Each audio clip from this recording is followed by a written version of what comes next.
Hi everybody, Wordthane here, and in this short video I'd like to take a few minutes to talk about goals for learning Old English and also how you might go about it once you have those goals clearly in mind.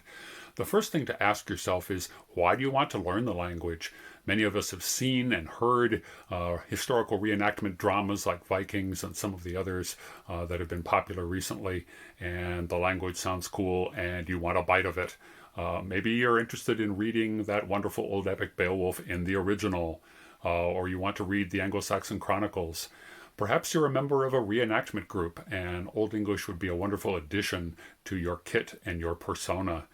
Maybe your interest is more academic, and Old English, like many other older Germanic languages, simply captures your interest. These are not mutually exclusive, and they may overlap, but it's good to know why you want to learn the language.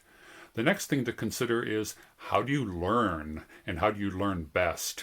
Many of us are coming to Old English later in life, the gray hairs, and we may have forgotten what it's like to be in a classroom, if that's an option, or even just how to methodically and systematically go about learning something. So it's important to think about, how do you learn? Are you a visual learner? Do you learn best by hearing? Are you an auditory learner?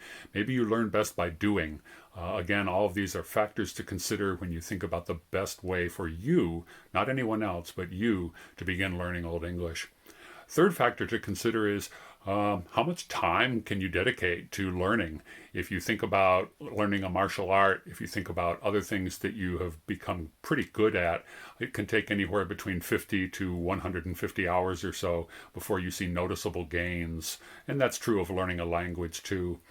Certainly you can learn a lot in just an hour. You can get some basics under your belt, but beyond that, it is going to take some time, and it is, as you may have heard, a language with a lot of grammar. Another point to consider is what resources are available. Fortunately, in the last decade, more and more free resources are available, but that does require an internet connection or access to a printer or both. So that's also something to consider as you think about learning Old English. There are classes. Many universities offer online classes, summer classes, but again, that may not be an option for you for any number of reasons. There are also some communities on social media that can help you learn Old English for free. And those are worth exploring. I'll be talking about these kinds of resources and others in a separate video, but this again should be part of your preparation as you consider how you're going to go about learning Old English. The final thing to consider is, do you have a community of any kind to support you? Again, there are online communities that are interested in Old English and that could welcome you and give you that kind of support, ask their questions, things like that. You may have that kind of community in your reenactment group, or there may simply be one or two other people who are joining you in learning Old English. Whatever that resource is, it's also an important one to consider. Best and most importantly, of course, is your interest. And that's why you're here. That's why you're watching this video. Hold on to that. Do things that can rekindle that. And good luck.